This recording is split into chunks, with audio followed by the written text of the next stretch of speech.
Assalamualaikum warahmatullahi wabarakatuh.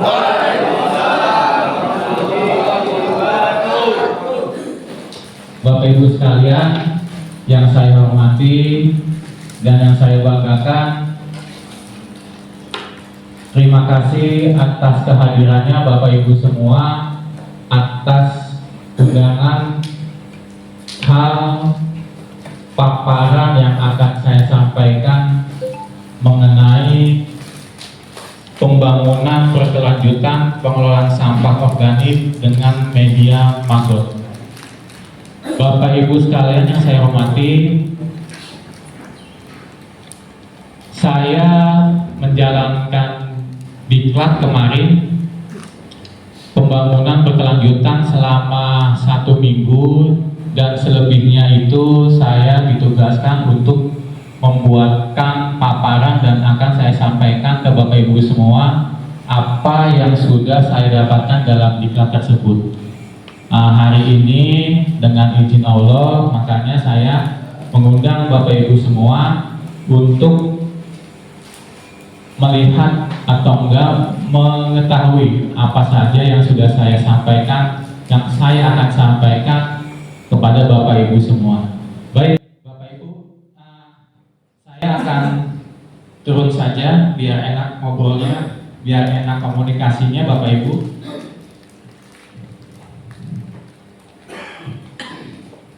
Ya, di sini saya mengambil judul pembangunan berkelanjutan pengelolaan sampah organik dengan media maggot atau lalat black soldier fly BSF. Ya, Bapak Ibu sekalian, pembangunan berkelanjutan menurut Undang-Undang tahun 2009 nomor 32 tentang perlindungan dan pengelolaan RH, pembangunan berkelanjutan adalah upaya sadar dan terencana yang memadukan aspek lingkungan hidup, sosial, dan ekonomi. Di dalam strategi pembangunan untuk menjamin keutuhan lingkungan hidup serta keselamatan, kemampuan, kesejahteraan, dan mutu hidup generasi masa kini dan generasi masa akan datang. Jadi, Bapak Ibu semua, kita diwajibkan untuk menjaga lingkungan itu bukan hanya untuk di sini saja, bukan hanya untuk di hari ini saja. Kita akan mewariskan ke anak cucu kita. Jadi,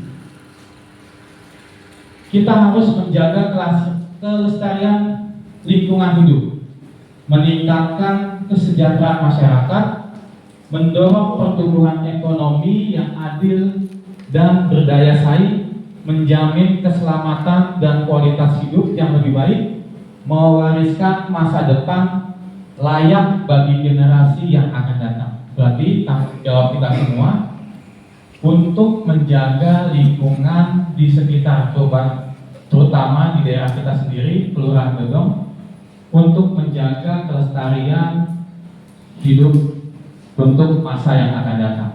Lanjutnya. Dan pengertian pengelolaan sampah. Pengelolaan sampah adalah rangkaian kegiatan terencana terpadu untuk menangani sampah sejak dihasilkan hingga pembuangan akhir, dengan tujuan mengurai dampak negatif terhadap keselamatan manusia dan lingkungan serta memaksimalkan pemanfaatan kembali atau reuse, daur ulang, recycle, dan pengembalian ke alam, recovery. Tujuan utama pengelolaan sampah adalah menjaga kelestarian lingkungan hidup, meningkatkan kesejahteraan masyarakat, mendorong pertumbuhan ekonomi, dan berdaya saing, menjamin keselamatan dan kualitas hidup yang lebih baik, mewariskan masa depan yang layak bagi generasi mendatang. Jadi Bapak Ibu semua yang sudah saya dari awal omongkan, tetap masalah pengelolaan sampah sama yang untuk di wilayah tetap kita harus mewariskan untuk di masa yang akan datang. Selanjutnya, nah Bapak Ibu sudah mendengar ya atau enggak melihat di berita-berita bahwa TPS Bantar Gebang longsor. Di situ banyak memakan korban, dari total 13 orang yang meninggal 7 orang dan yang selamat 6 orang. Maka Gubernur pun sudah menginstruksikan untuk yang pengelolaan sampah dari sumbernya di Ingup 5 tahun 2026. Ini kondisi di Bantar Gebang per hari ini ya, 2026. Data sampah 2025 kurang lebih 60 juta ton yang masuk ke Bantar Gebang. Setiap harinya 7 juta 798 sekian ton per hari. Jadi per tahun kurang lebih 60 juta ton per tahun. Trennya meningkat setiap tahun, dan untuk Kecamatan Pasar Rebo, terutama di Kelurahan Gedong, itu perkiraan sekitar 22 sampai 25 ton per hari. Total tersebut sangat tinggi, makanya semua yang masuk ke Bantar Gebang itu belum terpilah, Bapak Ibu semua. Fakta penting, sampah yang masuk ke Bantar Gebang terus meningkat setiap tahunnya. Dari seluruh sampah DKI, sebagian besar masih berakhir di Bantar Gebang. Jadi pengelolaan sampah yang baik adalah kunci masa depan lingkungan yang lebih bersih dan sehat. Menurut dari Ingup 5 tahun 2026, jenis-jenis sampah yang masuk ke Bantar Gebang, komposisi sampah rata-rata 44% sampah organik. Sampah organik sisa makanan, daun, ranting, dan lain-lain. 18% sampah plastik, kantong plastik, botol kemasan, dan lain-lain.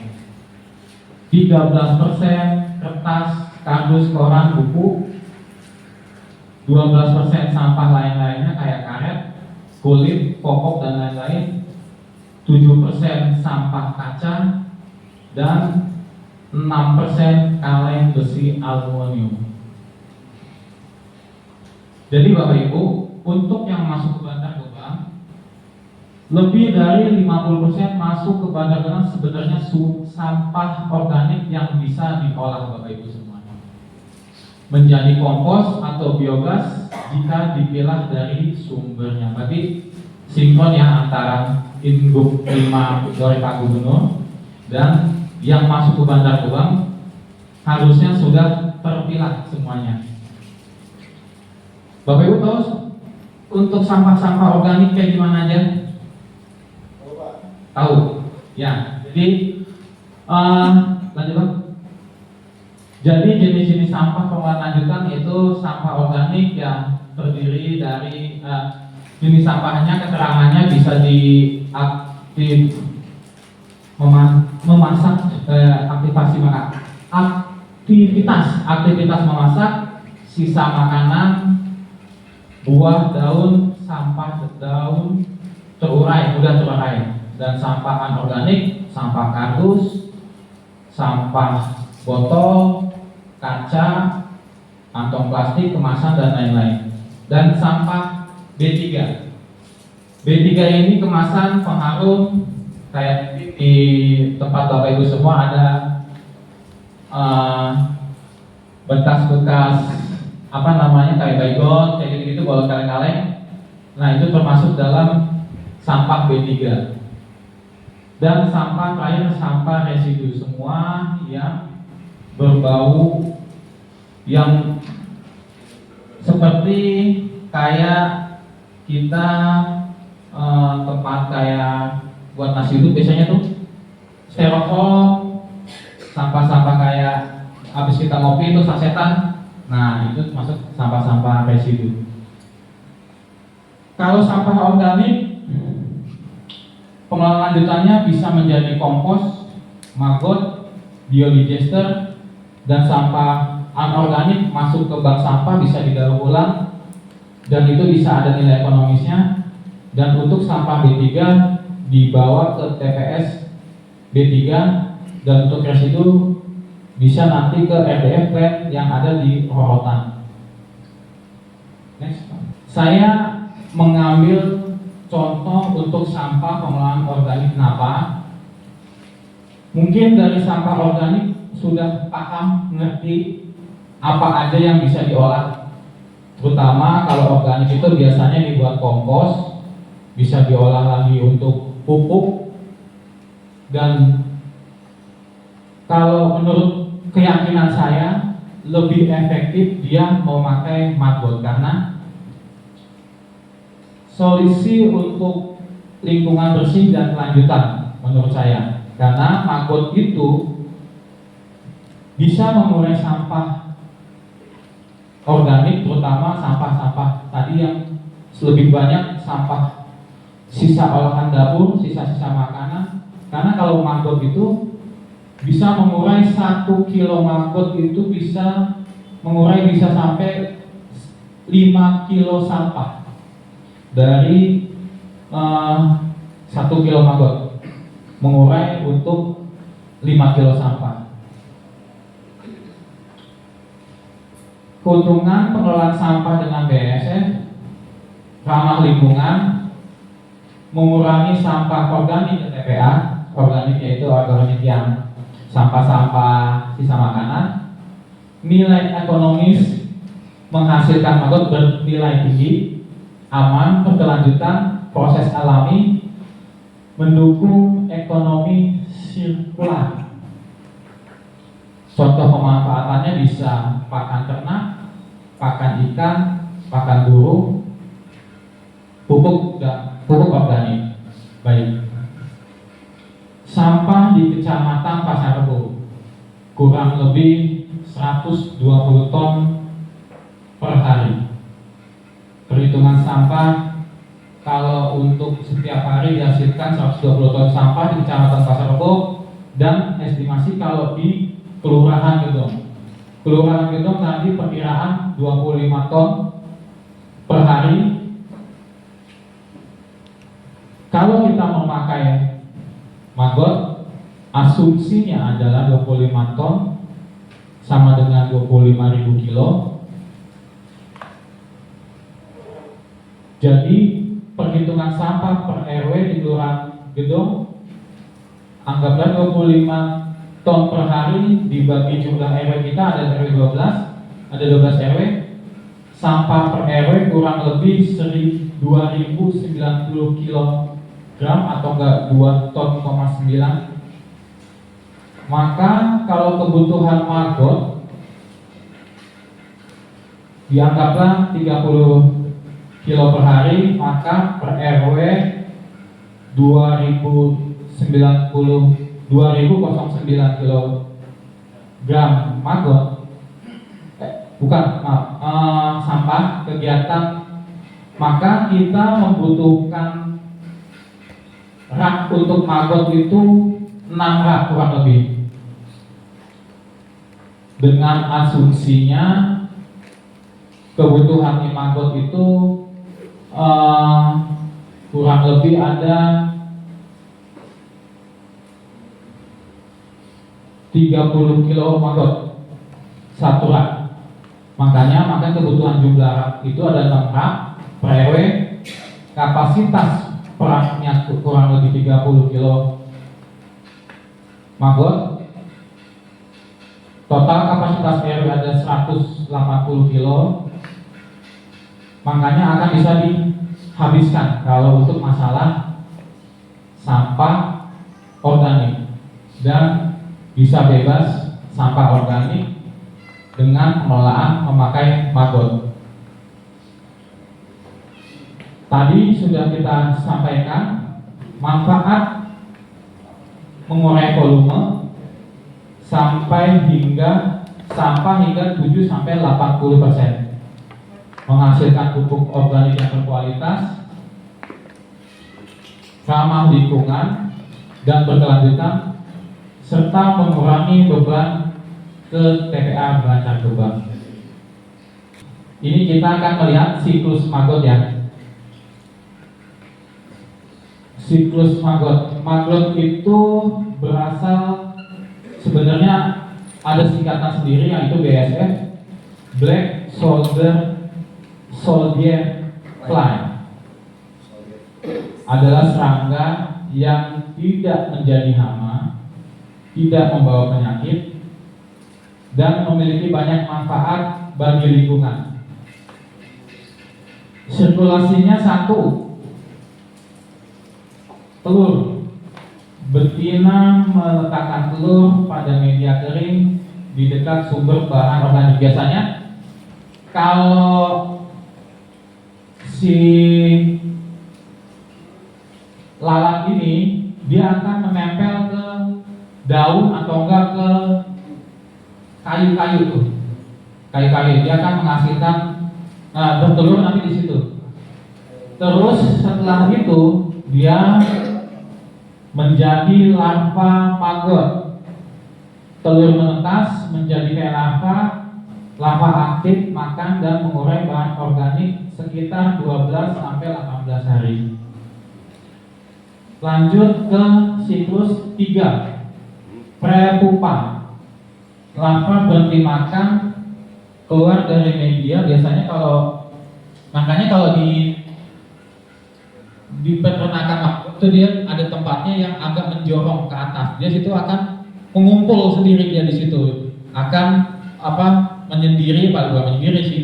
Jadi dia akan, kalau emangnya dia udah mau proses pupa ya, dia akan memojok, dia akan menjadi agak hitam.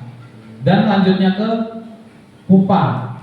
Prapupa berubah menjadi pupa, tidak memakan dan mengalami metamorfosis di dalam kepompong sekitar 7 sampai 10 hari. Setelah itu siklus lagi menjadi lalat dewasa dari pupa itu. Keunggulan dari larva biasanya mengurangi sampah organik dengan cepat. 1 kilogram larva bisa mengurai kurang lebih 2 sampai 5 kilogram sampah organik setiap hari.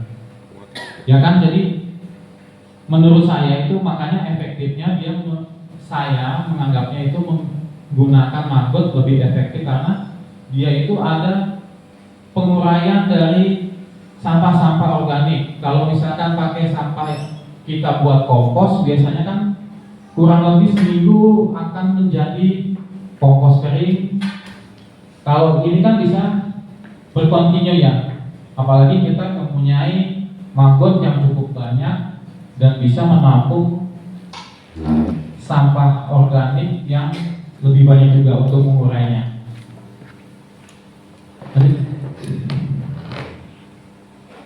Nah, ini salah satu contoh kandang ya. Kandang kita ada 2 kandang, yang biasanya satu untuk kandang insentrum. Kandang ini biasanya untuk proses perkembangbiakan si maggot tersebut dari menjadi lalat, berkembang biak, terus bertelur, setelah itu akan menjadi larva. Yang satu lagi adalah biopod maggot, tempat maggotnya tersebut setelah mulai jadi baby maggot. Jadi baby maggot setelah itu bisa dipisahkan antara si lalat dengan si baby maggot ini. Nah, ada kayak sejenis bila si maggot pria ini kawin dengan maggot yang perempuan, biasanya setelah kawin itu maggot prianya langsung mati. Pusing ya. Ini gak kawin-kawin lagi. Jadi ya termasuk orang yang setia gitu katanya. Maggot itu termasuk orang yang setia. Setelah dia kawin dia meninggal. Dan kalau yang betina kalau sudah mengeluarkan telurnya dia terus meninggal. Jadi sekali kawin sama cewek ya udah setelah hidup mati jadinya. Nggak bisa. Ada dua tempat itu yang satu untuk proses membiarkan si lalat dari bertelur dengan menjadi lalat berkembang biak lagi, nanti hasil maggotnya itu akan dipisahkan ke biopod. Biopod itu adalah media untuk si maggot tersebut untuk mengasih makannya atau enggak nanti untuk berkembang biak yang lebih lama lagi untuk biopod lagi. Karena kalau sudah masuk ke biopod, dia akan menjadi tadi yang sudah saya bilang menjadi prapupa, terus pupa, akhirnya menjadi lalat lagi.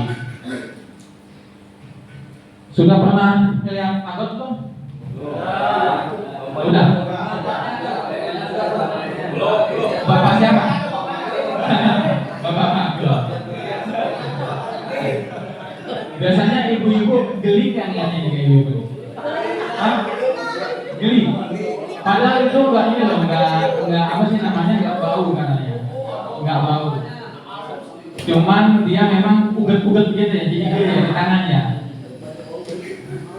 Biasanya di sini sampai megang Pak ini ya sudah mencoba peternak maggot. Pak siapa namanya Pak? Pak Nurman. Iya. Terus hasilnya gimana?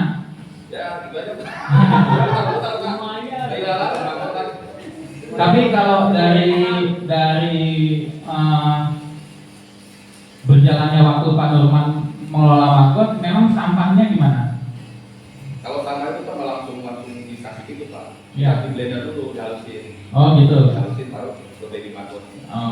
Jadi memang untuk proses lebih cepatnya, memang kalau untuk makan maggot lebih baiknya memang harus dijadiin bubur paling kaya. Ada alat lagi untuk pengelolaan sampahnya biar nggak terlalu keras, jadi si maggot pun makannya nggak terlalu lama, biar cepat. Dan kalaupun maggotnya banyak, itu dia saya bilang mungkin bisa mengurai sampahnya lebih banyak. Dan sampah ya mudah-mudahan di kelurahan ini sampahnya jadi terurai, tidak perlu lagi buang ke Bantar Gebang. Di sini ada produk-produk yang dihasilkan dari budidaya BSF maggot ini. Satu, pakan segar berkualitas tinggi untuk unggas ikan reptil, dan hewan lainnya. Biasanya kalau yang kayak begini ini yang sering budidaya ikan biasanya suka, karena selain proteinnya tinggi, dia juga membuat ikan tersebut lebih besar ya misalnya. Jadi tidak monoton kecil aja gitu. Tapi mungkin nanti ada sedikit sentuhan dari si pengelola ikan itu untuk mau dikelola jadi apa, atau misalkan menjadi maggot kering juga bisa. Untuk alternatif bernutrisi juga, buat pakan burung bisa, untuk pakan ayam juga bisa. Lanjut ke post-growth, pupuk organik. Jadi sisa makanan yang sudah dimakan sama maggot itu kan ada berwarna hitam tuh biasanya tuh. Nah, itu bisa jadi dibuat pupuk juga, untuk pupuk-pupuk yang gak kalah saing dengan pupuk yang kompos yang dari daun-daun itu. Makanya manfaatnya maggot itu nggak cuma di maggotnya aja, bisa dari yang sampahnya dia dari kelola maggot itu dia jadi sampah dan bisa jadi pupuk lagi. Selanjutnya tepung maggot, udah pernah belum rasain tepung maggot? Tepung, saya juga belum sih emang. Kayak abon nih. Kayaknya ini tepung maggot ini bisa mungkin menjadi kayak campuran pelet kayaknya ya. Jadi pelet-pelet yang buat yang biasa mancing, mungkin udah pernah mancing pakai tepung maggot atau maggot? Udah belum Pak? Hah? Maggot, langsung maggotnya. Kalau tepungnya belum pernah dijadiin kayak makan gitu. Belum pernah coba? Nanti coba. Ada di Bang Bulman. Nah, terus tentu lagi yang kelima, pelet. Nah, kalau pelet ini ya itu bisa macam-macam juga tuh. Ada yang buat burung, ada yang buat ikan, terutama biasanya ikan ya. Dan keunggulannya produk BASF Maggot yaitu satu ya ada ramah lingkungan, mengurangi limbah organik secara alami, yaitu juga bernilai ekonomis, berkualitas tinggi, nutrisi kaya protein, untuk hasil maksimal, terpercaya, aman, alami, sudah banyak yang digunakan. Ya, pengembangan kedepannya adalah Bapak Ibu semuanya memasifkan gerakan pengurangan sampah dari sumbernya yang sudah diinstruksikan harus terpilah. Sampah sisa olahan dapur, sampah residu, sampah plastik sudah harus kita pilah sampai sumbernya, yaitu sumbernya dari mana? Sumbernya dari rumah kita masing-masing. Lanjut, melakukan pendampingan dan evaluasi terhadap rumah maggot yang telah dibangun. Jadi kita berharap setiap RW itu mempunyai rumah maggot. Jadi setiap RW sudah bisa memilah sampahnya dan bisa memasukkannya ke dalam BASF ya, rumah maggot yang ada di RW. Jadi sudah bisa berkelola semua sama si RW masing-masing. Yang ketiga, mencari dana CSR untuk rumah maggot yang mulai banyak diminati warga. Memang kendalanya salah satu, memang nggak terlalu gede untuk pengelolaannya, cuman biasanya itu awalnya kita yang agak mempunyai harus ini ya, dana ya, terutama membuat kandang maggotnya. Tapi kalau untuk masalah maggotnya atau enggak alatnya itu kita bisa ada kontribusi dari LH, bisa untuk mengambil dari sana. Kita minta ke dia dan kita kelola sendiri di RW kita masing-masing. Dan memfasilitasi pembentukan koperasi maggot. Yang saya tangkap untuk koperasi maggot biasanya begini. Misalkan di kelurahan ini punya maggot, jadi ada warga yang ingin kelolanya sendiri. Nah, dia itu membeli maggotnya di kita, terus yang udah berbentuk larva biasanya, bentuk larva. Jadi dia tinggal nyampe kotaknya aja, yang udah bentuk larva, masukin ke dalam kotak, dan setiap hari yang sampah-sampah yang dia nggak, sampah-sampah sisa olahan dapur dia masukkan ke situ. Nah, setelah dia mencapai pupa sampai udah selesai mati, dia akan menjual kembali ke kita. Biasanya begitu. Dan hasil jualnya itu ya mungkin ada kesepakatan nanti di antara si bank maggot itu dengan yang warga untuk harga si maggot yang sudah mati itu. Perputarannya begitu. Jadi dari kita menjualkan ke warga yang berminat untuk membuat maggot, rumah maggotnya di rumah masing-masing, hasil pupanya itu yang sudah mati dijual lagi ke kita untuk dikelola kembali dan hasilnya akan balik lagi ke warga tersebut untuk mutar begitu saja siklus ekonominya. Dan mungkin dari saya sekilas pengolahan sampah dengan media maggot, mudah-mudahan kita bisa untuk mengelola sampah dari sumbernya, terutama di RW dan di kelurahan kita untuk zero waste yang sampah organik. Mungkin dari saya segitu saja. Saya akhiri. Wabillahi taufiq wal hidayah. Wassalamualaikum warahmatullahi wabarakatuh.